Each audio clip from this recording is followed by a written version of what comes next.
podcast starts in 3, 2. Welcome to the Bamboo Project podcast. My name is Donovan Gray, the future $10 billion man. On the way to 10 billion, I decided I'm going to help create 1,000 millionaires, including myself.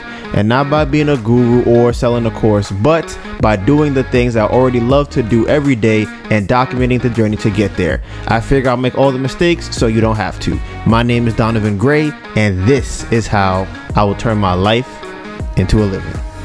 I like to start off by giving a shout out to all the people rocking with us and supporting the channel. We really appreciate you. We are currently streaming on all major streaming platforms such as Apple Podcasts, Spotify, Google Podcasts, Anchor, you name it, we on it. And if we not on it, we about to be on it. For everyone listening to this podcast and not watching it, you can find us on YouTube at The Bamboo Project. We have over 400 videos on our channel. Do you want to learn real estate? We got that. Do you want cooking tutorials inspired by Dr.Sebi? We got that. Do you want travel and lifestyle vlogs? Got it. Hair and makeup tutorials? Got it. Basketball? Got it. Turo? Got it. Candles? Got it. It's everything us. All the parts of the journey that do not make it to YouTube will be on our story. You can find me on Instagram at Donovan Gray, DONIVANGRAY, and my phenomenal, beautiful, amazing girlfriend, Anita Byrne, ANETABURN. All right. The Bamboo Project is about turning your life into a living by making money off the things you already do every day. We made different playlists for all the things we're into, and you can find all of those links in the description box below. This may be your first time here, and if it is, welcome to the family. But for everyone else, this is chapter 3, page 132. Okay, this podcast has 4 different segments. We have the life update, episode playback, Donovan's questions, and the topic of the day. All video and audio timestamps will be in the description box below. Today's date is Tuesday, September 27th, and it is 2:36 p.m. For all of my regulars, y'all know what time it is. It's screen time. Y'all know why I do screen time, because if I don't do screen time, I won't know how much I'm spending on my phone. And if I'm not taking advantage of my phone, then my phone is taking advantage of me. Can't have that. So last week, I was on my phone an average of 9 hours and 13 minutes per day. Okay, that's up from the week before, which was 8 hours and 1 minute. It's an extra, what's that, up 15%? All right, I spent 23 hours and 14 minutes on YouTube. I spent 10 hours and 20 minutes on Instagram, and I spent 10 hours on Google Maps. Instagram for 10 hours. That's in 2 hours a day. That's not bad, honestly. But listen, I'm not gonna lie. YouTube Shorts got me a chokehold right now. Okay, they got me. That they didn't upgrade it. They upgraded their algorithm, and one day I was like, wow, this content I'm watching is amazing. When YouTube Shorts first came out, bruh, I'm like, nobody knows how to make shorts. They were just taking content and putting it on there, and it would end in the middle of a joke. You wouldn't even hear the whole joke. There was no like format. It was just terrible. But now they're getting there, and the content is kind of good. I'm fucking with it. All right. So I picked up my phone on average 108 times per day. And my first used app after pickup was YouTube, then Instagram, then YouTube Studios. Okay, phenomenal, beautiful, amazing girlfriend. What is your screen time? So my average for last week is 5 hours and 56 minutes. So that's like 6 hours. My most used app was Instagram for 12 hours. Then YouTube for 7 hours, which is, that's music. Because I'm like, I don't watch YouTube videos like that. I listen to music. 7 hours for the whole week? Mm-hmm. Wow, that's crazy. I have 3 times that. And that's high for me. That's not usually that high. That's 1 hour. Yeah. That's 1 hour a day on YouTube. TikTok, 5 hours. And then Google Maps for 4 hours. That's for the week? What was your most used app? Instagram for 12 hours. And then my pickups, I picked up. You use Instagram more than me? Yes. What? The reels. Wow. I like the reels. I like the cooking reels and stuff.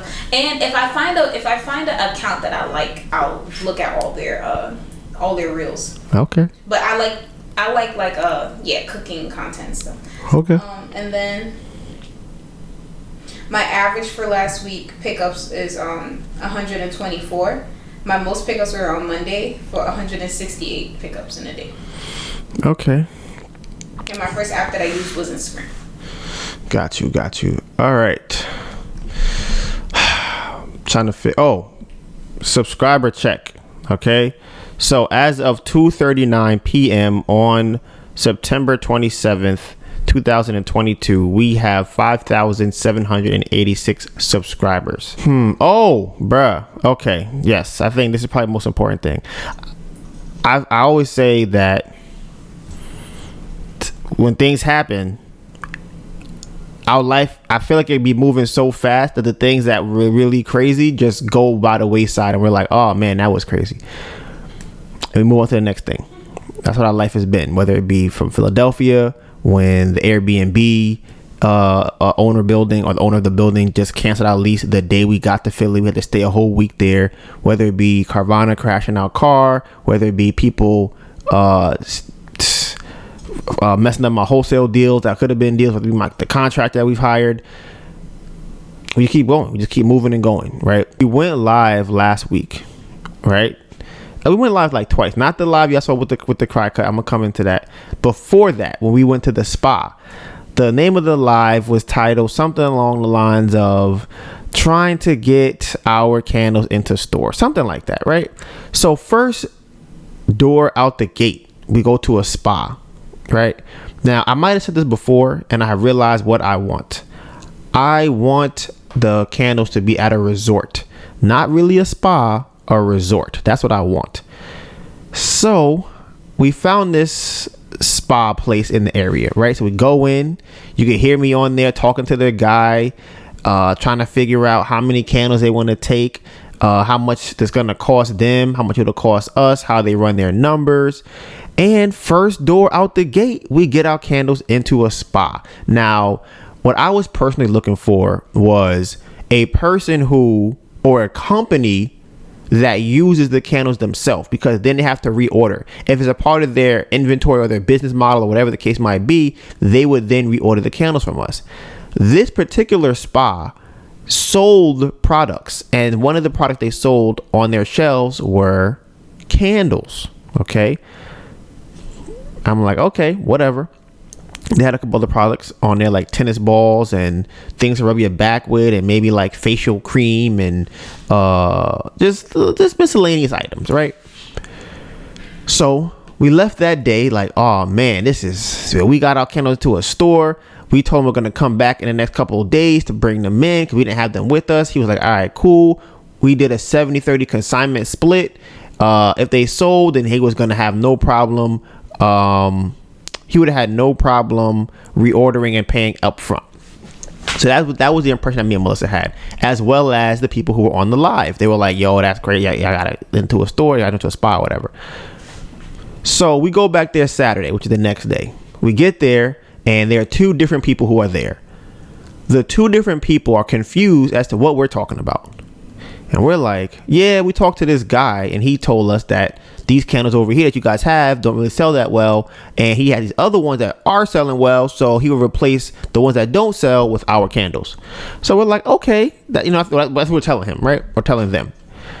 And this old lady, right? Let's just say that she's that kind of old, if you get what I'm saying. Y'all, people who know what I'm saying. I don't have to say the whole y'all. She's that kind of old. So she's like, what do y'all, who do y'all speak to? And if we gave her the person's name, we told her, we kind of described him, and we said, okay, these are the kind of things that he has or looks like or whatever. So she calls one of the people, one of the owners, right? He doesn't answer the phone. She goes, okay, I'll call the other person. Calls them. He answered the phone. He's like, yeah, I remember them. I told him to bring the candles in. Just put them somewhere, they're going to stack them on the shelf or whatever. So we're like, all right, cool. This is going really well. The other guy that was there, he was, asking us what would be the selling points for the candles, and he knows what to say when he's there so he can sell them. He was like, yeah, I think it's odd because I'm only here on the weekends, but I don't really see a lot of candles being sold when I'm here. So maybe they move faster during the week. I'm like, maybe they do. So because Melissa and I had the candles in a store before, we were like, hey, we need to have marketing material with the candles. I have spoken about this before on the podcast, right? So for us, marketing material is things that describe the candles, things that show the candles in a good lighting. There's things that make it look good. In the store we're currently at, one of them, it's just sitting up there. We didn't have anything to show for the candles, with the candles. So on Sunday, Melissa and I go to the store, right? We, getting all types of boxes into the Container Store. We're getting boxes and lights and spray paint, and we printing out marketing material to put with the candles. We have a stand for the material. I honestly, I'll put a display up on here. You can see what it actually looks like. Here's a display of what the display looks like, right? So we're like, oh yeah, we about to kill him with this. We're like, when we get there, bring him these candles. Oh my God, it's going down. Like, it's really going down. So they close on Monday. So we pull up on Tuesday. And we come into the store. And the lady is like, hey.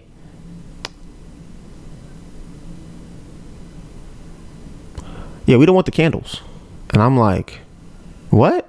What are you talking about? She was like, yeah, we don't want them. So I'm looking around because when we left on Saturday, mind you, it's Tuesday, they had put the candles up on top of like a shelf or like a stack they had in the back of behind the desk.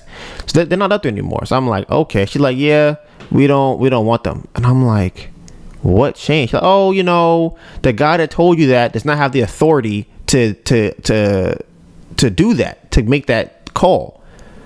And I'm like, that seems kind of strange, right? Now, if y'all were there for the live, it would seem like he has some information. Here's the things that made me think that he might be able to make that decision.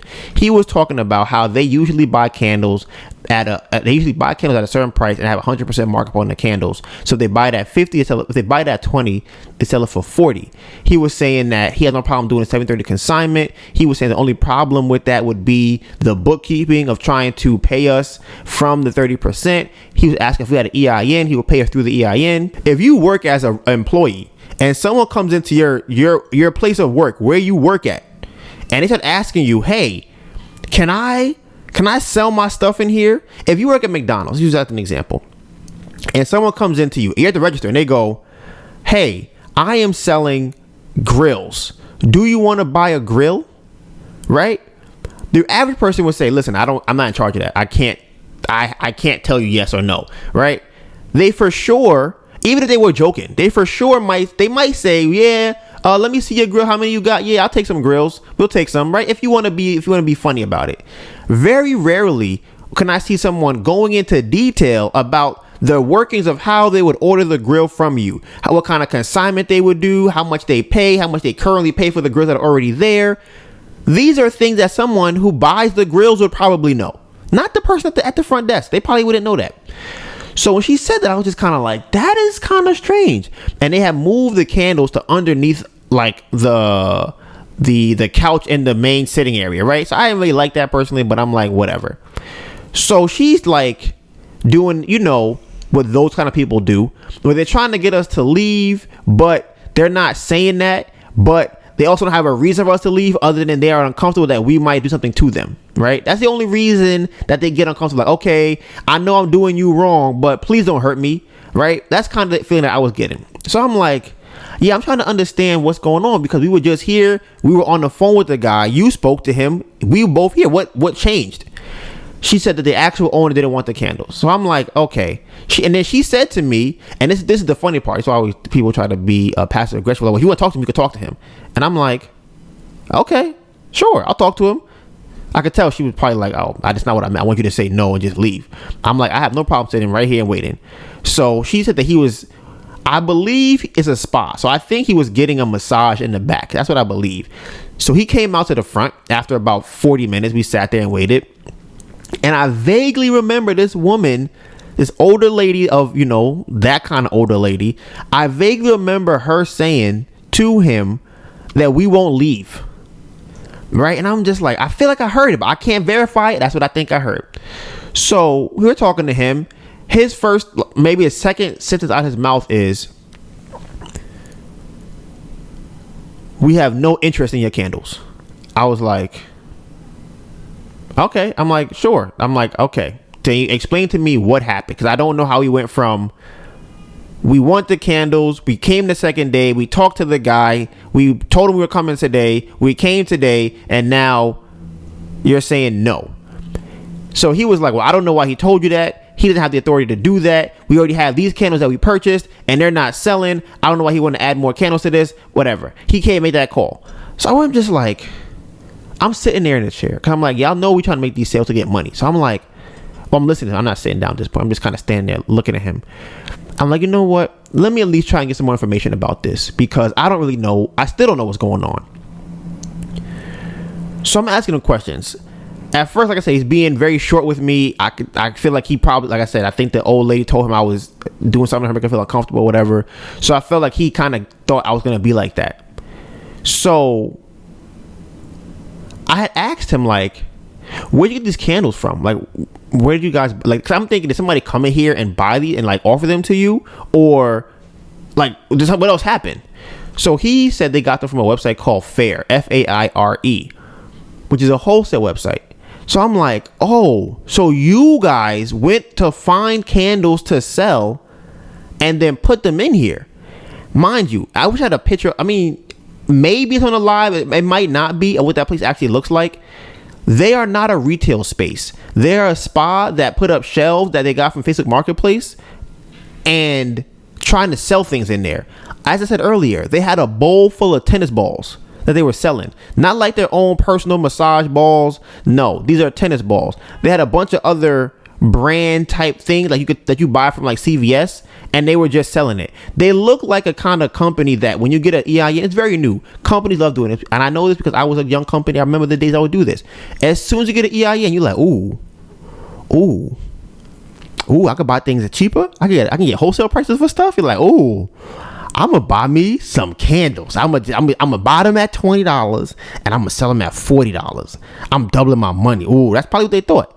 Now, if you are in a spa business, that's not necessarily how you want to go about increasing your spa margins. It's not adding a bunch of frivolous things on the front shelf. And then the problem I have with all of this is they were not even displaying the things to be sold. I had no idea they even had candles in there when I came. I didn't even know they were selling stuff. The guy had to point to me and say, yeah, we have candles right there. I'm looking around like, what are you talking about? He's like, right on over there. I'm like, oh, those are candles? There's not a sign. There's no brand name. There's no lights. There's no material about what's going on. Nothing. Just a bunch of random stuff on the shelf. So what I think happened was that this guy has spent maybe $1,000 on candles to try to sell them, and they're not selling. I don't think they're good at business, because they probably wouldn't have just bought candles and put them on the shelf. They would have done something to sell the candles better. They chose the candles that are there. They have chocolate smelling candles. If y'all don't know, anything that's usually I say a lot of food smelling things, because they're artificial, usually have like a bad scent to it. But with chocolate, it's even worse. Chocolate is like one of the most awful fake scents you can have. So we end up leaving there devastated, because we're just like, we didn't have all this material. We got the lights. We got the boxes. How did this happen? Like, how did this happen? What was the misstep that we took from coming into a store, getting told yes, following up the next day, sending an email, calling the guy when we get there, him telling us yes, to coming back and they're like, no. Like, bruh, like I said, it reminds me of the Philadelphia situation, where it's just like, damn, that's crazy. We already got a yes. Like, you told us yes. I would much rather a person say no from the get-go, because then I'm like, all right, cool. There's no expectation of this thing going forward. But don't say yes. Have me go and spend money, do all these things, get prepared, and then follow. And then when I get there, you're like, nah, not before, not an email, not a text, not a phone call, nothing that says, hey, no thank you, whatever, we're not doing it. And honestly, if you want to be completely honest, there was no respectful way that they did it in the first place. It was kind of like, nah, we don't want that. As if y'all didn't tell me y'all wanted this. It wasn't like I forced my way in here. Y'all said, we had a conversation, you said yes, we talked about it, and then now we're here. So like I said, this is one of the things that we kind of realized that is, I guess, part of the game. We were definitely devastated when it first happened, but I think because we didn't spend as much money or time as we did in Philly, it didn't hurt as much. We were just more so like irritated, just kind of like, where does this even come from? And is this a thing that we could avoid, or just something that just happens? So as of right now, like I said, we are no longer in the spa. And then that same day, we ended up selling 2 large candles to people by accident. Like, I wasn't trying to do that, but they ended up buying 2, which I think is funny because I'm like, well, if we needed money, we could just go and just sell candles on the street. Like, hey, you want a candle? You want a candle? Hey, we're selling candles for $40. So there's that. At this point, as far as the candle company goes, we are looking forward to the next. We got 5 craft fairs coming up, okay? We got 5 craft fairs coming up. I'm explaining how we got 5 craft fairs, all right? So, shout out to Carlene, all right?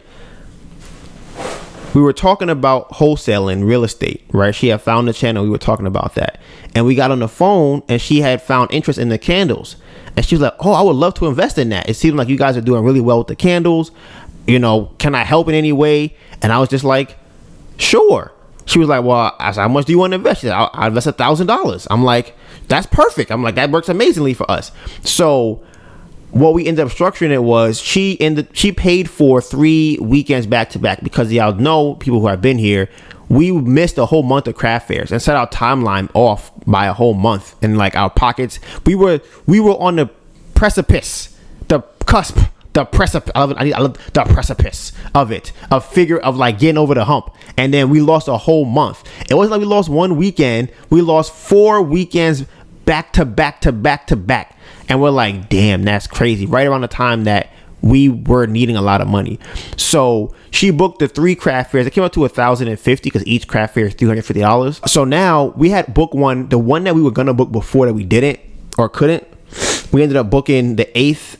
We ended up booking the 15th and 16th. No, the 8th and 9th we booked of October, right? And then my sister had booked 1 craft fair for us, and I think it was the 15th and 16th.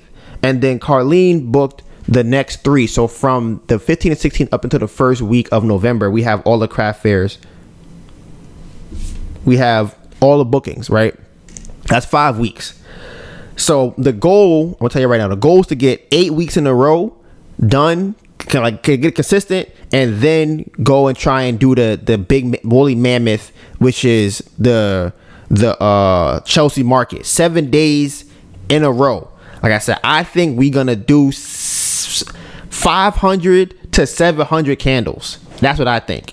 But based on the numbers that we have, 80 candles a day to 100 candles a day. Speaking of candles and sales, the wick trimmers will be coming in probably in a week, maybe.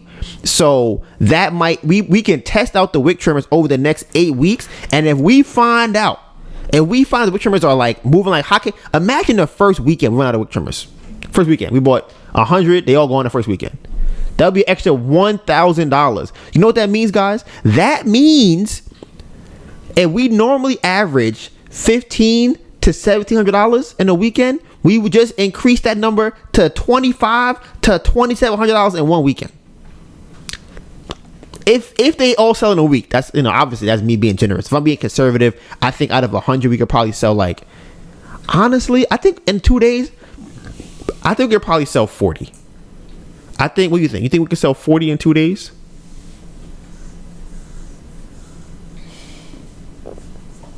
Maybe, I can't really say. What you guys speculate? What's your speculation? Like, because that all has to do with the selling and the pitch. But do you think they want to buy? Because like I said, if right now we do about 40 sales, 50 sales, 40 to 50 sales on Saturday, and then about 20 sales, maybe 30 sales on Sunday. So that's 80, 50, probably 80 to 90 sales. I would say like 15 to 20%. So you think so? That's about 20 for the whole day, for the whole weekend. So that'd be about 10 per day. Okay, all right. So that would be an extra like $200 roughly, right? Listen, that's fine with me. Now, so like I said, that's where we at right now. And then we have like an interest payment plan with her that we're gonna pay her back in 3 months, with 40% interest on that. So that would, like, I think it's December. It will be 90 days from now. So like I said, I am just excited for that. And we got to get back on the road. All we got to do is survive these last 3 weeks. I just got the check today that I sold from GameStop last week. It was $1,048.88. So right now, that's about 700 of it will go to about 700 of it will go to the house payment, right? Because we already paid $1,000. Now we got to pay extra $750 or whatever the number is. That'll leave me with about $350. And then I have $220 left. Right? Here's why I have the money left. Because, shout out to Tanisha, Fun and Budget with Tanisha Davis. I'm going to make sure I get her name right. Okay. Her main channel is called Fun and Budget with Tanisha Davis. Oh, she put a video today. I was supposed to close in the house today. I'm sad. Okay. What was it yesterday? Let's bring this baby home. Okay, I'm gonna have to watch that later. And then her other channel is Sitting in a Tree with her. Are they married? I don't think they're married. I think that's her boyfriend. Right? And they have a channel called Sitting in a Tree. She sent us money to buy a cry cut machine. Right? It's called a Cricut, but I keep calling it a cry cut. Right? So. Jamaican. Right. So she sent it on Cash App. Right, she asked us if we put our Cash App in the description. I was like, people might help. I'm like, all right, cool, I'll put it in the description. And then she sent us the money for the cry cut machine, right? So now, for people who don't know, y'all was here for the live, y'all will probably know what it is, because y'all seen us struggling with the stupid thing. But this was on Saturday. It was Saturday? I think it was Saturday. 4 hours trying to get it to do what we needed to do. It did cut. It did cut. The reason we had to get the machine is because if we didn't. Don't say it. You've been saying it too much. It may cause problems. So it was just something that, and here's how I always operate. I'm a scaler, right? I always look at the big picture. How can I make this thing more efficient? How can I make it so that we put in less work and get more out of it? That's just how I operate. So I'm always thinking about how can we get this to be a large company? How can we make it be massive? And one of those things is, I say, stop doing stupid things. That's my opinion. That's what I call it. Because I feel like cutting out dust cover by hand, we should not be doing that. Like, that should be something that we should not be like, all right, especially for the amount of time it takes, and then the production or whatever we get out of it. It takes a long time to do it, and we might. How many do you cut out in an hour? Give me a number. Give me a guess. If you're cutting out 5, how long that take? I don't know. I haven't done it in a little while, so it's not. You think it's 10 minutes? I think I could do 5 and probably like 10 minutes. Like 8 to 10 minutes? Yeah. Okay. Mm-hmm. So that means that, and it would take Melissa about. She could do 5 times 8, it'd be 40. So she'd do about 40 in an hour, right? Roughly 40 an hour. Yeah. And I think. It might be less than right, and I was gonna say I think it goes down as the time goes on because it might get more monotonous. Mm-hmm. And if she has to continue doing it, like that's her nonstop cutting it all the way through until she gets to the whole hour. So at her max peak level, if she was maybe about to get attacked by a werewolf or something, she might be able to get out 40, 50 an hour. But if she's a regular human, it's like like I said, you might want to get some water, you might want to walk out, stretch your fingers or whatever, so that the production comes down. It hurts your fingers. Right. So that's why I'm like, this is not a thing that we should be spending time on. Like, I believe that humans are meant to just be creative. You're supposed to be a creative person, and everything else, all the other stuff should be sent to somebody. At least we should be creative for the thing that we want to do. Because Melissa is she doesn't love spreadsheets. Me, love them. I'd be there creating a storm on a spreadsheet. I'd be coming up with different formulas. I'd be like, oh, spreadsheet this, color this, format that. Oh, data validation this. I'd be going crazy with it, right? Melissa, not her thing. She might want to paint. If Melissa said, hey, Don, I need you to paint this vase, I'd be like, damn, that's crazy. Like, you need me to paint the whole thing? Like, Like the whole vase? What you mean? Like, that's gonna take mad long though. Can't we just like spray paint it with something? Like, can't we just dip it in some paint or like? No, it has to be hand painted by me with this little ass brush. That's tough. But for her, she be there like, ooh, yeah, look at this line. Ooh, look at these colors. What if I mix this color and this color? Ooh, if I mix it to this one is 10%, this one is 85%. I mix a little bit with this one and I do it. That's not my thing. So if there's a person that is creative with cutting, then maybe this will be for you. It's not me, and it don't seem like it's Melissa. So the cry cut machine actually cuts out the whole pattern that we need in like. If you put it on the fast mode, right? They got a fast mode. Bro, that shit. The fast mode was like, bruh, it was probably it could cut out 5 of them in a second. Bruh, yeah, probably like less than 10 seconds for sure. Like once you press the button and you're done. You're like, wow, that's crazy. Like it's almost insulting to me as a human being to be like, wow, it took me 8 minutes to do this shit and you done made fucking 60 in that time period. Like that's crazy. Like that's insane. Honestly, it would make way more than 60 in 10 minutes. Right? So we got that machine. Now, if y'all saw, we had some difficulty with it. I'm gonna put up, this will be Tuesday, so I'll put up a community post after this video. I have never put up a community post before, so I'm kind of just excited to do that. But I will show that it works, and we fixed it. Here's how we fixed it. I'll say it in the community post too, but I'm gonna say it right now. So there is let me see how I'm gonna say this.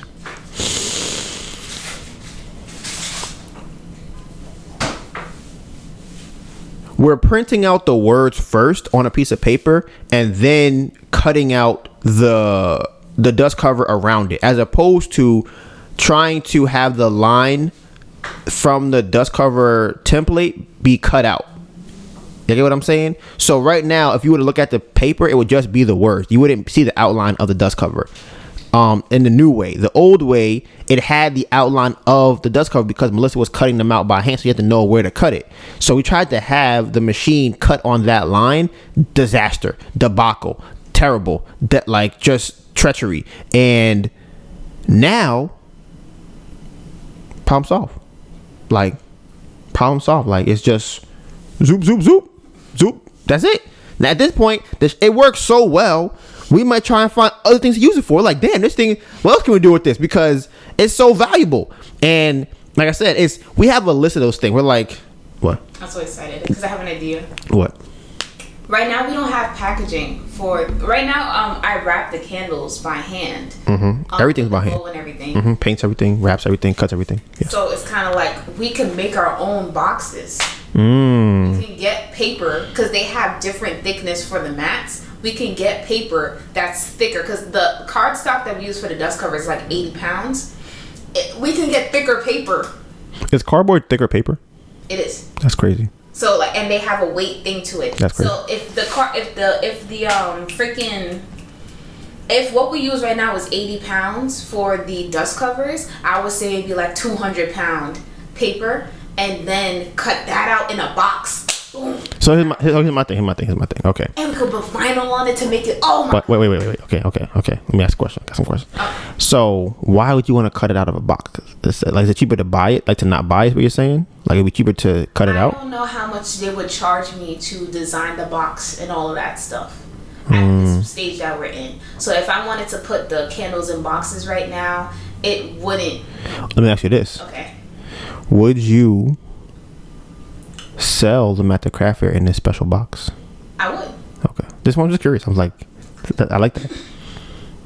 I would just have to, I'll have to try it, do some trial and error, see if it's actually feasible, because I would then have to, construct the box myself, kind of. Mm-hmm. But you have to do that now anyways with the boxes that I buy. So it's kind of like a day like today would just be like, okay, the Cricut is cutting the boxes. The only thing too I have to remember is that it is a machine, and machines do wear and tear if you use them too much, like our printer. Yeah, bro. So that's just a thought that I had. Yeah, like I said, and we didn't have the heavy duty one. Like I don't know what the other one does, because I'm like the signature one. Right. Because I'm like, that obviously does more than ours. Because if it didn't, it wouldn't be the signature model. Right. So, but yes, so we have figured out that And we are, like I said, we have things that we're gonna check off the list. I made a list of all the things that I have like a growth tab on my spreadsheet, and I'm like, okay, the thing, well, it was before this. It was something else before this that we got. It was the what is that thing over there called? It was the, what is that called, Melissa? The picture frame. That was on the list because the picture frame, I call it my growth tab. The picture frame was for us to put the Instagram QR code in there to get more Instagram followers when we get to the craft fair. It was the Cricut, and it was something else that we already got that I didn't know that we got. Let me check. Never mind. I know we need a printer. Let me see, growth. I forgot. Oh, the wick trimmers. The wick trimmers on the list. I didn't check it off yet because they didn't get delivered. But it's wick trimmers. Right. That's how the Bamboo Project. Right. Because it's here. Bro, I'll fuck around and check it off, and then they'll find out that they done dropped it in the middle of the street. It got run over by a train and stolen by a monkey. Ordered a battery from China. What? Which one? Which story? I don't even know which one you want to tell. The one where it exploded. Oh, in the bike? Oh no. That was different. That was. I didn't know you were gonna happen. I don't think I knew you that would happen. Something like that happened while we were in this house. Then that's crazy. Cause what happened? You remember they said there was a fire? Right, but that was me sending it back. Right. Okay. And that's what I'm saying. That one I sent back to them, and it blew up on the way back to being delivered. But I've had some that I've ordered. I'm like, yes. I get on the bike, and my bike blows. Like, listen, we have it on the pocket. There are days where I'm like, I've been waiting for weeks to get this battery done for my bike, for my e-bike. I put it in, it don't work. Things just delayed. We're not going into that. This is trauma that I have PTSD from my e-bike. It is so much PTSD that I have. So we're gonna move on from this traumatic experience that I have endured. But yes.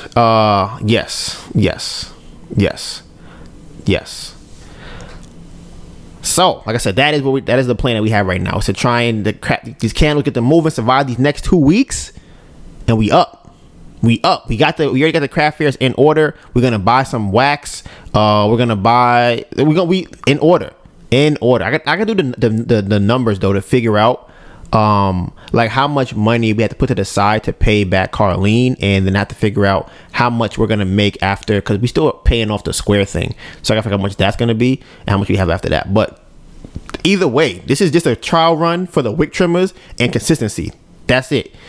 And building up more of a sales team strategy, whatever. But whatever.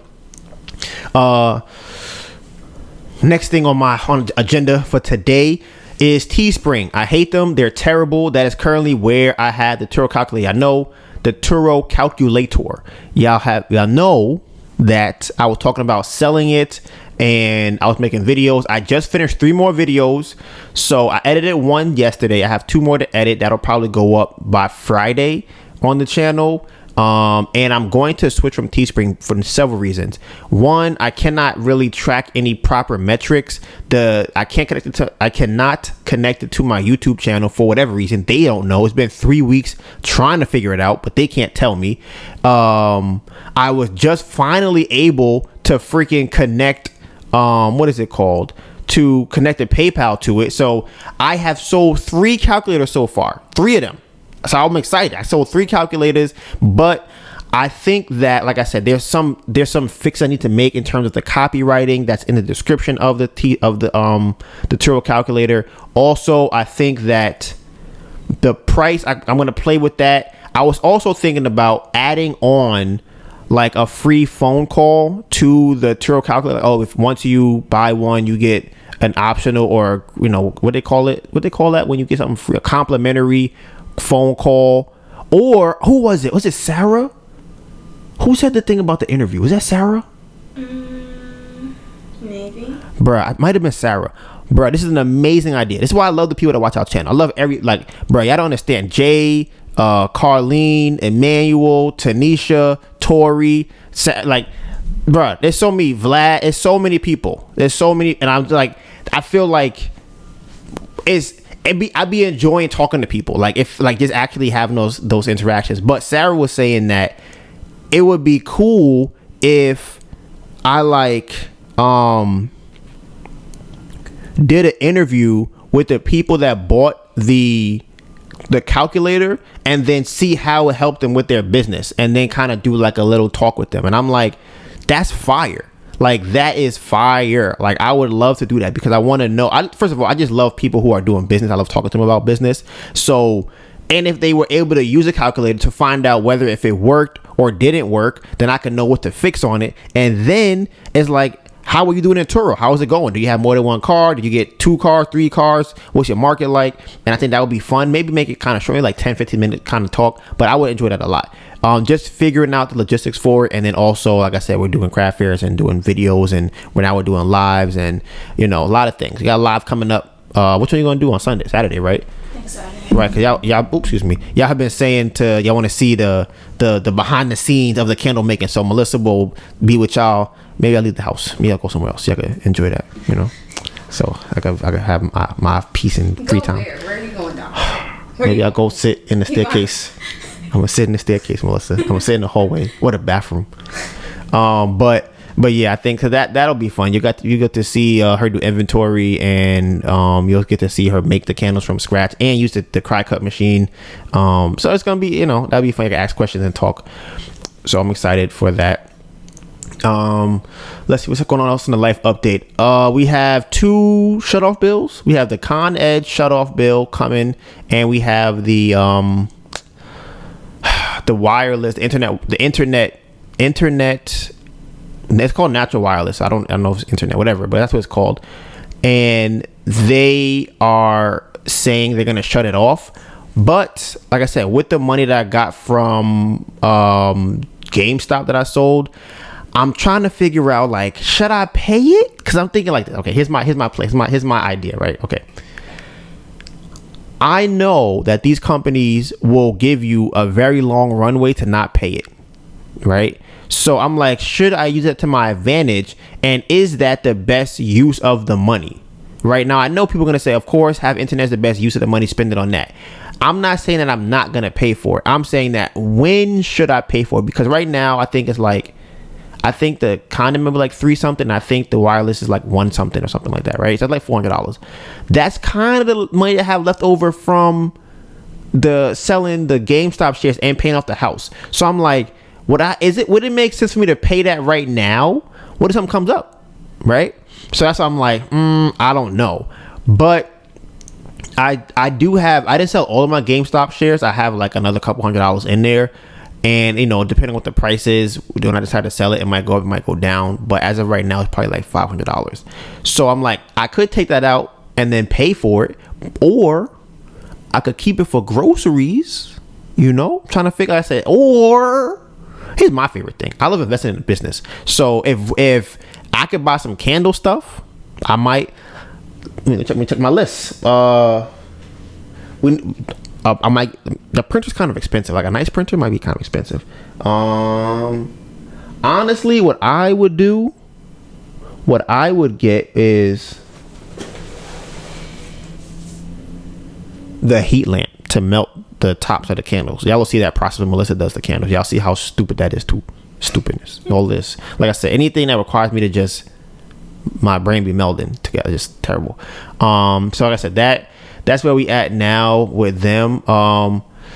House update. Honestly, to be honest with you guys, all right. Everybody, listen to this. This is serious talk right here. Okay. I think that we may need a different strategy going down the line. Right?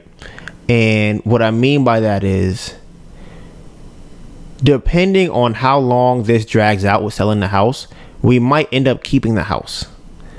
And the reason why I say that is because it's tough. Okay, here's why this is tough, right? All right. If we refinance the house, we can get a loan and a cash out refinance, and we can still pay people back the money we owe them, right? Oh, you know about this? Okay. So we could still pay people the money that we owe them for the house, right? Everybody gets the money back. Well, maybe like not everybody, but like, okay, here's what I mean by that. So let's say that the house appraises for like 280, let's go 285, right? I'm gonna do the math with y'all guys. So 285, and let's say they give us 60% of the value of the house times 0.6. That's 171, right? That's nothing at all. So that's not gonna work either. Well. That means we only get like $4,000 because we owe the lender 167. So we would have to get, okay, so we would have to, let's try another number because the average is like 75%. So let me see. If we did 285 times 0.7, it'd be 199. So we would get like $30,000 left over, right? So boom. We could take that money and pay off people that have lent us money. And then we could Airbnb the house to make up the money. Whatever money comes from the house, we just pay to the people. And we have the candles that are making money by that time. So if the candles are making money by that time, we can use that money to pay people back as well. The reason Melissa doesn't like this idea. Melissa shaking her head. The reason I'm saying this is because I don't know. Well, honestly, okay, here's my thing, right? Okay. All right. So I'm thinking about this right now on the fly. So we could pay people. Okay. My issue right now is the monthly amount we're paying for the house every month, right? That's the issue I have. But I think we'll be able to cover that once we are making more money from the candles. So that won't be a problem. My second problem to solve is people lent us money and I want to pay people back. So I don't want to have to wait another 8 months to pay somebody back. So I'm like, okay, I want to get rid of the house to pay them back. But if the candles are making money, then we can pay the people back from the candles money that's being made. Now, the problem with that is we won't have any money for ourselves, but they will be paid back. But paying them down means that the equity in the house goes up because we don't have to, when we finally sell it, we'll get more money back in our pocket. But Melissa disagrees with this. So you're shaking your head. What is your thoughts on this? Because it's a lot. Okay, listen, let's go. That's what you feeling. Credit. I know. That's why I said okay, I'm going to address that first. The reason I said we might get 60% of the value of the house as opposed to the accustomed 75 to 80% or whatever is because our credit is terrible, right? Right now, our credit is awful, but I do believe that we could have someone else do it, or it could be business, or they might just make it lower because they might give us less of the value of the house because our credit score is so low. But yes, that was my thought process on that. But go on. Or they might not allow us to refinance at all because our credit score is so low. Sure, that's possible. But I feel like it's still a loan. They could deny it. I think they're less likely to do that because the value's in the house. So at the end of the day, they could just foreclose on the house right now because we have a loan now. And we haven't missed a payment with them specifically. So I think they might have more than an incentive to be like, all right, listen, give me the. I don't know about that one. So, D, there's that. Okay. So, right. Okay, that's one thing. What's the next thing? B, we already have to pay for other things. Right. Every month. Mm-hmm. So that's just adding another bill on top of. It's not adding another bill. Yes, it is. It's the same bill. We're still paying for the house now. But then you're talking about paying people back. What? What? Where would that money that we pay people back come from? In which scenario? If we refinance it. It will come from the money we refinance the house with. The loan from the house. But you said we're not getting no money from that. If we get 60%, I don't know if it would go that low, but yeah, if we get 60%, we wouldn't get any money back, and we would make the money. We would do Airbnb out of the house and pay people back from that. Airbnb costs money. It does, but it makes money, so that's why it would. Where are we getting the money from to do the Airbnb, and how much money are we going to make from Airbnb?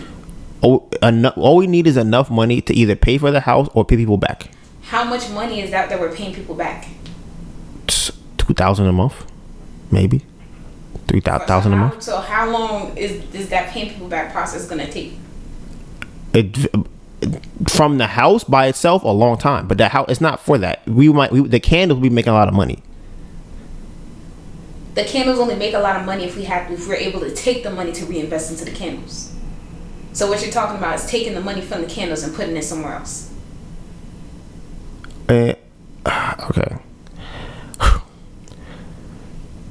If we are making $10,000 a week from the candles, we have enough money to invest to buy furniture for the Airbnb.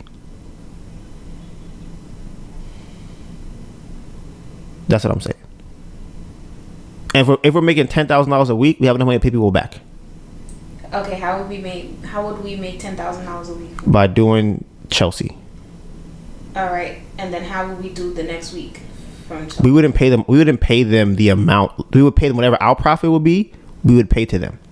And then what happens to the candles after that? We pay them our profit. The profit is after the expenses of the candles. So whatever we. And then what do we live from? A portion of that profit. Our expenses are low. We don't have expenses like that. So okay, I'll break down the numbers. If we have to right now, it costs $5,000 to do a craft fair, right? We would probably make like $10,000 to $11,000 if we sell that number, right? So the $5,000 goes back to the craft fair. We can live on $1,000 for the week. That's a lot of money for us to spend $1,000 for the whole week. We don't need that much for the week. We need like $400. The rest of that money out of the additional $5,000 we can split between whoever we're paying back. But are we still getting employees? Are we doing Are we doing Chelsea every week? Like, what are why does that matter? Because that affects how long it's going to take to pay them back, and how much money we have going forward.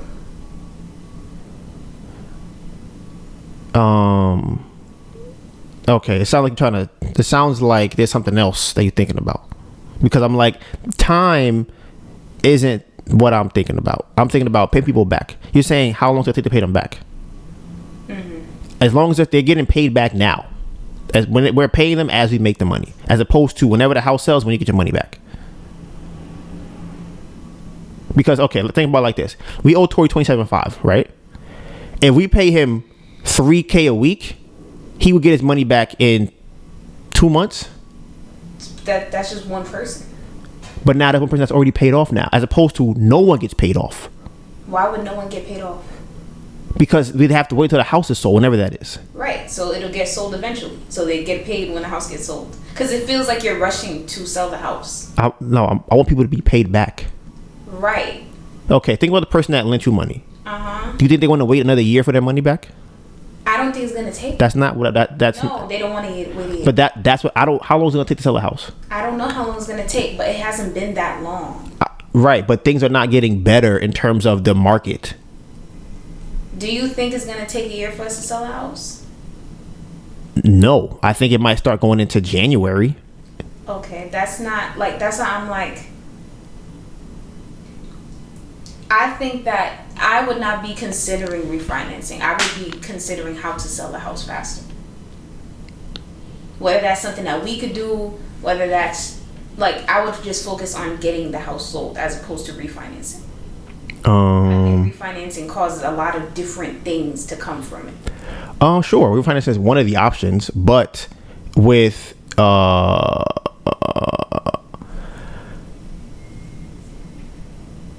what other ways will you sell a house faster other than lowering the price? I think it has to do with the agents that are selling it. Sure, we have to find an agent that's going to sell it right. But my assumption is they're going to need money for. I think it has something to do with the staging and the agent, but I think it's both. So then pay for staging. That's an idea that we could do that's not going to cost too much. That's different than what we've been doing so far. Yes, but that's if it works. Sure. But I'm saying there's things still to try before considering refinancing. That was one option that I gave. That wasn't the only option. The other option was to pay people back from the money that we get from the fairs. So either we could keep paying the mortgage that we're paying right now every month and just go, okay, we don't know when it's going to sell. We have no idea when the house is going to sell at this point. Because technically, I mean, we're coming up on a year that Tori gave us the money. It's supposed to be sold. House supposed to be sold in July. Honestly, maybe June. It's October. So it's okay. how long everybody had to like, hey, and then think about my sister and my mom. They gave us the money back from last year, so it'll be going on almost 2 years for them that they gave us the money for the house. Do you think that I don't want to pay people back? No, I don't think that. So okay. What is your priority? What do you mean? What is your priority in the situation? What is your priority? My priority is to not take on more than we can handle, because we are already paying for a lot of different things without having stable footing. So to me, it kind of makes sense to keep the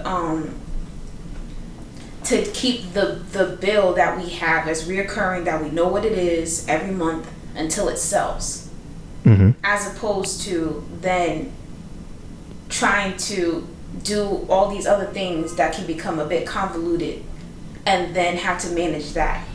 Why do you think it's convoluted? Like I said, the refinance is one option. I think you're focusing on the one option that I gave out of like 3 options. What are the other options? We pay the mortgage that we're paying right now, and then we pay people back out of the craft fair money that we do when we do Chelsea.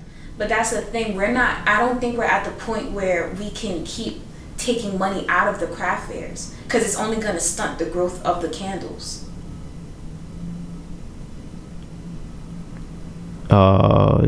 Sure.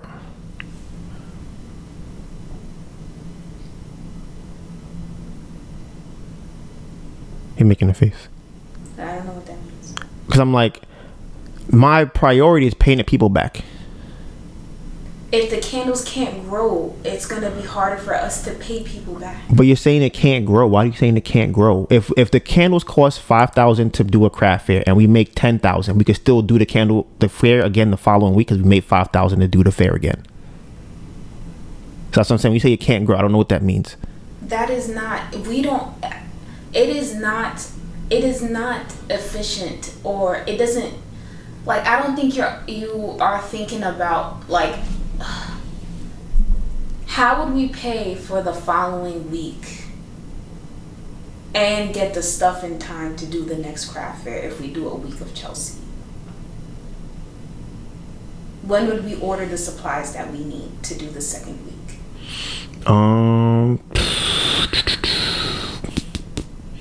We might do it every other week. We would order it. If we do 2 a week, 2 a month, that would be $20K instead of $40K for the month.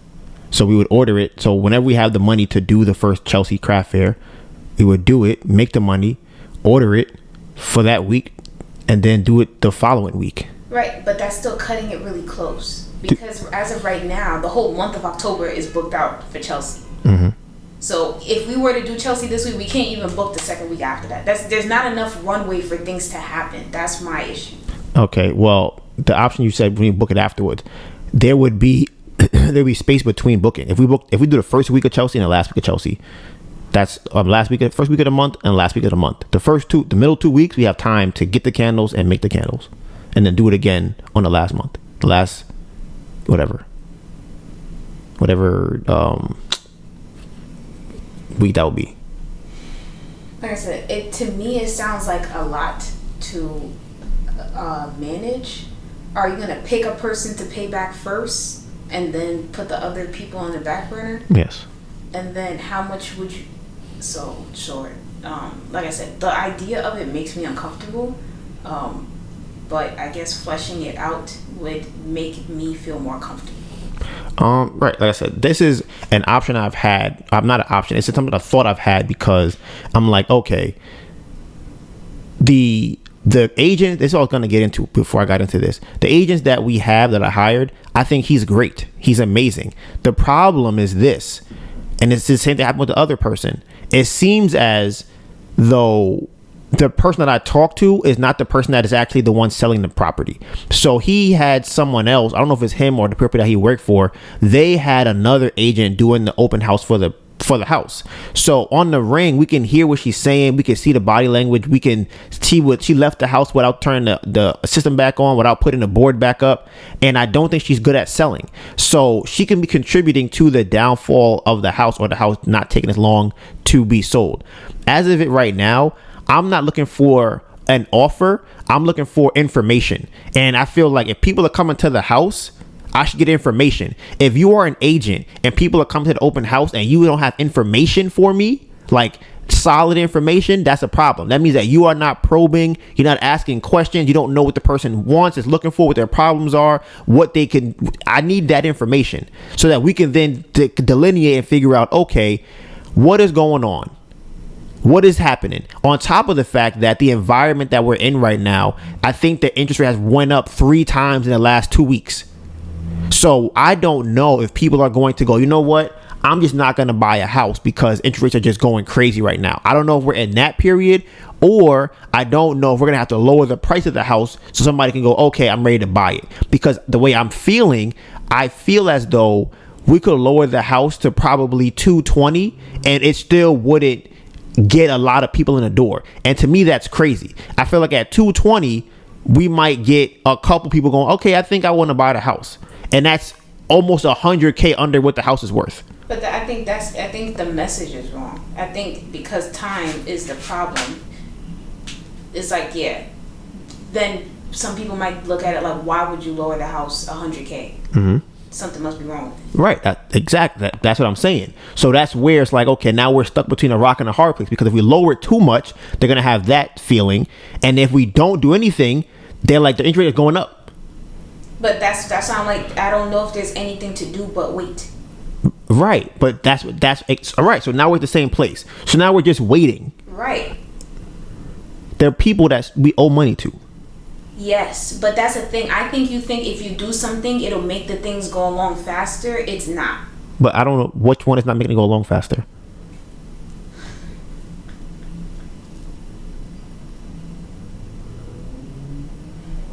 I think that if we wait and sure, we can start to pay people back without doing any major changes to the plan for the house. So just paying the interest payment and then paying someone starting to pay something down, I think we could do that. Right, but that's one of the plans that I said. Right, but because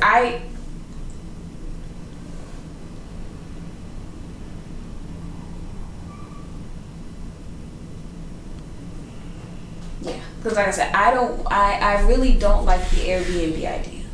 I don't like it. Okay, that's fine. Like I said, it's the goal is have enough money to pay people back. Yes. That's the goal. So I'm like, what would do that? The Airbnb. If we had a house, the Airbnb, that would pay people back. That's not the best idea. It's an idea. So I'm like, if we refinance it, and I think about the credit, I'm like, they might not give us the 80% that if we had great credit, they're probably gonna give us lower, 60%. Okay, how would we continue to move through this? Okay, we might only get 4 or 5K back. All right, but now we have a house. Do we rent it out? Because if we rent out to a long-term tenant, we only gonna make $300 a month. That's not gonna do anything. Because, like I said, I think that it hasn't been on market for that long. It's been on market for 34 days. Mm-hmm. So that's a month. Sometimes it takes 2 months or whatever to get a sale. So I think that making any changes right now, we should just wait and see what happens. So I think with the idea that you're working with is in a normal environment. Like, yeah, house on market for 30 days, 60 days, just leave it like that, it'll get a sale. If the interest rate is raising once every other week, it's not making the environment better or stable.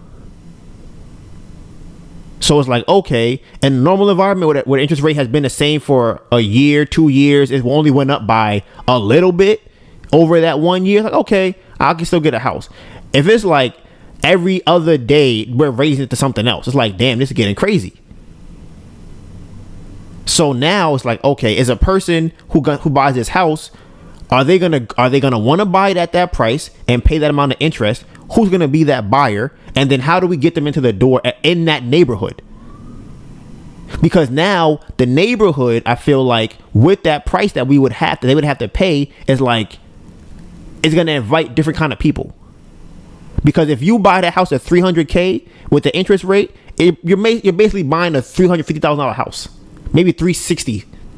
And it's like, I didn't want to spend that much money to live over here. I could maybe do like $280,000 to live over here, but I'm paying all this interest. It's like, damn, this shit high as fuck. So then I think that if the interest rate is the problem, then that's what we should be looking at, something to kind of solve that or alleviate that for the buyer, some type of seller finance deal. Sure, that could work. The problem with the seller finance thing, the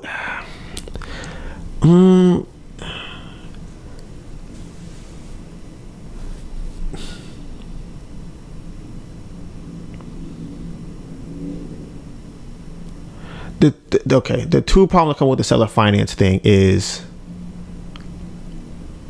the amount we would have to charge per month, and then I don't know how the lenders will feel about that, because they're not getting paid back. We're getting a down payment of 50-60K, but they're not getting any money for it, and technically the ownership is transferring to the new person, unless we do like one of the other ones, but they probably want to transfer to them. So now the lender's going to be like, hey, and it's not like a regular 30-year mortgage, this is a hard money loan, who's like, every 3 months we have to re-up on the 3 months. I don't know how long I don't know if they feel uncomfortable carrying a hard money loan for 2 years. That should have been 1 year. Like, are they going to go, okay, just keep going every 3 months, just re-up and do it again? So I've considered the seller financing thing, and I think that would help us it would help us to like, okay, we don't have 50K in our account, but like, we still got the money they give us has to go to paying them, and the 50K I guess would pay off 2 or 3 people maybe. But like I said, the only thing I have to figure out is how the lenders feel about that, and we still need buyers. So like I said, that's the other thing. So what would you suggest? What is your? Because I feel like you're very uncomfortable with the conversation. I don't have any suggestions. It's very stressful. What's stressful? Because like, I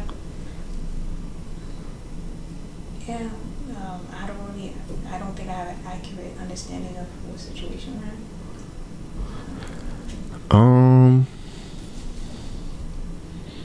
What situation do you think I'm saying? Like, what do you think is?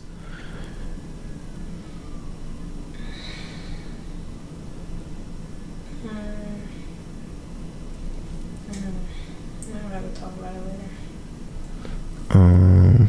Okay. But yeah, so back to the agents. I personally do not like I like our agent, because I want y'all to think that I don't like this one. I like our agent, but because it works at a company, it seems like they have somebody else come in and then do the selling stuff. So that's the part I don't really like. So the last time we talked, I had said, hey, can you have somebody else do the showing for the house? Because I guess he said he's outreach, and as opposed to actually being the seller, like the person that does the open house. So that's something that we're also gonna have to figure out on. I guess the other thing that we kind of talked about over the last week is that because we posted more videos, the channel has been growing. So I think we have like I think YouTube said that we got 60% more views in the last 28 days. So we're hoping that equates to a significant change in the monies that they give us. Okay, so now I'll do episode playback. All right, so I don't know if I said this. Jay is a guy. I think I said it last week. I'm pretty sure I did. Maybe I didn't. But we talked to Jay in the comments, and he is a grown man. All right, so just want to put that out there for everybody who might not have known. And grown black man with a black woman.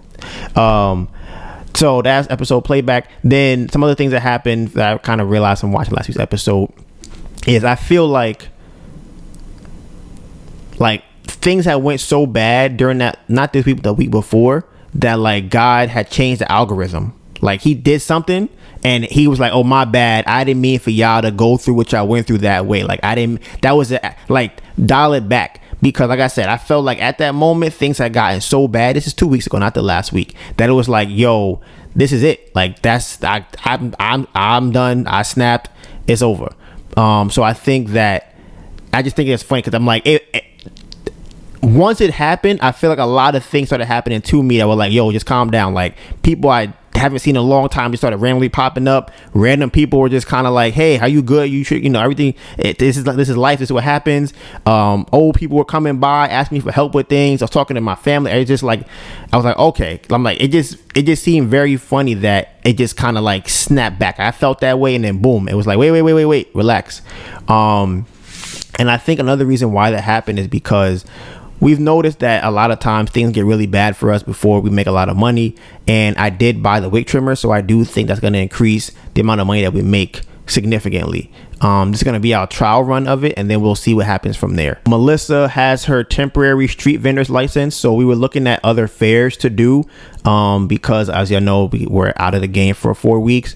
So we just kind of found different things, and now we can go to certain areas to do the craft fairs. So that's good.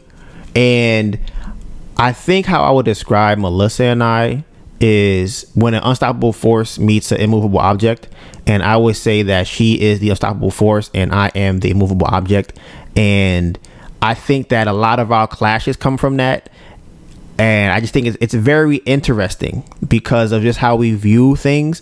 So me personally, I like to be very independent. I like to do things by myself. Melissa likes to help other people, like more than I like. Yeah, I would say more than I do. Like her way of helping is definitely more interactive than mine. So when we get into conflicts, a lot of times it's, I want to figure something out and she wants to give me an answer, and that's the immovable object trying to give me something, and I'm like, I don't need that. So that's something else that I think about. But trying to figure that out, as we talked about before, is just understanding that we operate like that and how to best communicate with that pretense. It's something we're still kind of working on, trying to figure that out. But like I said, it is the path that we're going on, and it is interesting trying to understand yourself and your significant other. I've always said before that I feel as though it's a theory I have, that there is no reason to talk to multiple girls when you're younger, right? This is my theory, guys. Here we go. I say that because the skill set that you get in doing that doesn't translate over to your significant other. So technically you're kind of like wasting time. And if you were to meet your significant other at 16, you would know them so well by 30 that it's like, yeah, we communicate amazingly. I know when she's feeling something. I know why she operates. I know what makes her tick. I know what makes her mad, happy, sad. I know all of her trauma that she's been through. And I am like, I know how to cater to those things, as opposed to like, yo, I know how to cater to all women. Like I know how to make a woman like me. I know how to make a woman want to have sex. I know how to make a woman smile and things like that. And it's like, well, every woman doesn't smile for the same thing. Every woman doesn't get happy or excited over the same thing. So I always kind of find it interesting because we spend a lot of time trying to, as guys, trying to like have sex with a lot of women or learn women in that perspective, where it's like, I think it would be better suited, at least for me, so I'm learning now, to know who I'm with better than I know anybody else. So that's just something, that I try to, just things I tell myself, I think the audio from last week sounded weird. I think I was too far from the mic, so that's something I'm trying to work on. Also, when I said the spectrum for emotions, the spectrum was more so of, yes, I am mad, but I am not mad enough to break up. And I think previously I would ignore being mad and it would build up to being so mad that I want to break up. So it was, like I said, I kind of touched on it last week about it being binary, where it's like, I think that as men, this is my experience as being a man and knowing other men, that we view it as, you got me upset, I'm done type of thing, right? When in actuality, it's you got me so upset, I want to leave the house, or you got me so upset, I want to punch a wall. But like, I think there's degrees to that, and I don't really know yet how to like quantify the degrees or how to like know what the levels are. But I don't know if breaking up is as like if it's I'm so mad I'm done type of thing. I don't know if that's the solution, but that could be a personal thing for me. I know other people probably feel the same way, where it's like, listen, I just rather not deal with a person anymore. And I think that's more binary than it is a dichotomy to be managed. Okay, it's a good one. Okay, a lot of episode playback. All right, last week I talked about something that I called nin, and it was like the feeling of when you can tell when someone else is bothered by something. You just feel it. And weeks and maybe months ago, I always kind of touch on the fact that I think the reason why women try to be men in today's society, or at least in America for the most part, is because we don't know what makes a woman a woman. So because you have, it's like the only option you have to choose from is to be successful is be a man. Like if I want to be more successful, I need to be more hardened. I need to be more aggressive. I need to be more assertive to be successful in life, right? And I think that women's superpower is from their capacity to feel emotions. And I think that men, like I said, when I cried that day, I was able to feel Melissa and like, oh, okay, I can feel that you are bothered by this, right? I could tell that I could feel it just by being around you. And side note, I think that is another sense that people have. And I also think that it is a sense that animals have where they can sense that. It's not it, and you can't put it in the five senses because I think that we don't have the mental capacity to even understand it from that perspective. Like, you know, if we're gonna go deep into like the fourth dimension or whatever, but I don't think we have the capacity to go, oh, I have a sense that I cannot explain or touch. I can't touch, feel, taste, see, nothing, but I can feel it, right? Where would you even call that? What would you call that sense? But for women, I think that their capacity was like, if strengthened, they can go into a room and feel how a lot of other people feel in that room, depending on how much they try to improve that capacity to be a woman. I think that it's a very valuable thing to be able to know how people are feeling and know that they're hurt, and then also have the thing or know how to make them feel better. And like I said, I don't want to say that men can't do it, because that's the same thing like saying that women can't lift weights or something. It's not that. It's the same way that men have muscles and we're naturally given more muscular ability. I think women are naturally given more of a capacity to feel that thing, but they just go in a direction of, because nobody values it or nobody can explain it, or they don't really know how to use it. It's like, well, it doesn't make me rich, so I can't pay my bills with this. And I just think because it's not, nobody talks about how to use it. And I think women try to ignore it. Because like, oh, it's me being emotional. I know men always tell them, don't be emotional, stop being emotional, whatever the case might be. And it's like, okay, if I harden myself, I won't be emotional anymore, and I can now just be successful in this world. So I just think that's something I wanted to touch on because I didn't really get to it last week. Last episode playback. Another example of me like feeling emotions was when Melissa was on the phone with someone, and I was able to pick up on the pain that the other person was feeling, and I wasn't in the conversation. And not only that, I was able to, and it wasn't, the reason I'm bringing it up is not because the person was like obviously in pain, like, oh my God, I'm hurt, I'm crying. It was more of a joke type of thing. And in that moment, I could tell what the right answer to say to that person was, because I could feel, it was like, you want to call it telepathic ability, whatever you want to call it. It's this feeling. I can like, oh, this person is hurt by this thing. But like I said before, it's harder for me to get to that point. Like I'm trying to figure out how to stay in that state of feeling around like what's around me. But I noticed that very often I feel hardened like the nodes get closed and I can't feel that emotion. There are times where I feel, I'm like, oh, this is great. I wake up some days and I'm like, oh, I could sense Melissa's emotion. I could feel her. I feel lighter, right? And I don't know if it could be food related, it could be social media related, it could be environment, it could be interaction related, but I'm still trying to figure out exactly how to stay in that state of being able to feel people, because if I would prevent way more problems, especially with Melissa, if I was in that state more often, even with people in general, because one thing I've noticed just kind of since doing this, honestly, is anytime somebody is mad at something, they're hurt all the time. There's never a time that somebody can be mad and not be feeling pain. The pain, the anger is the response to the pain that they feel. But if somebody is in pain and then they become angry to another person, they're like, another person will say, I don't know why you've been angry to me. I'm going to fight your anger with anger. And it just, now the other person's like, damn, now I'm in more pain because you are now inflicting more pain on me. So now their only response is to inflict more pain on you. And instead of, if a person was able to detect immediately, like, hey, I can tell you're hurt by something. I can feel that you're hurt. What's going on?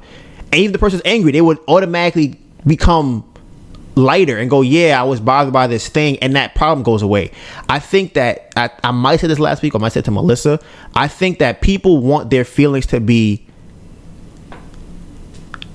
known.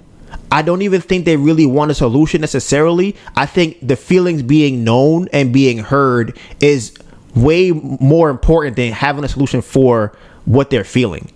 Because a lot of times, like I said, people are angry or they're hurt and they react angrily, and people don't know they're hurt. So it's like going around, like, imagine how frustrating it would be to try to communicate with people and no one knows what you're saying. Imagine walking around everywhere, like, hey, can I get a burger? Someone's like, what the fuck you mean you want a burger? And you're like, whoa, why is he talking to me like that? I don't know why he responded to me like that. That would be a communication issue. And you're like, now I'm frustrated because I can't communicate properly to somebody else. And now we're just having a terrible conversation right now. I'm trying to tell you I'm hurt. You are hurt. You're not telling me you hurt. Now we here. But yeah, that was, like I said, emotions is something that is it's such a crazy thing. And I maybe there's books on it that I would assume there is. I hope there is. I'm not ready to read them yet, but when I am ready, I hope that I can find some good books to read on this. But I think that wraps it up for today. I do want, at some point, whenever we have a lesser week or I'm more energetic, I can get into the having a man, well, any of the topics. Like I said, I really want to touch on one of the Tanisha Davis topics, but we'll be back here next Tuesday. You can find all the behind the scenes content on our social media. Mine is Donovan Gray, DONIVANGRAY, and my phenomenal, beautiful, amazing girlfriend, Anita Byrne, ANETABURN. Okay, you know what it is. Hashtag Bamboo Project 2022. We gonna figure something out, guys.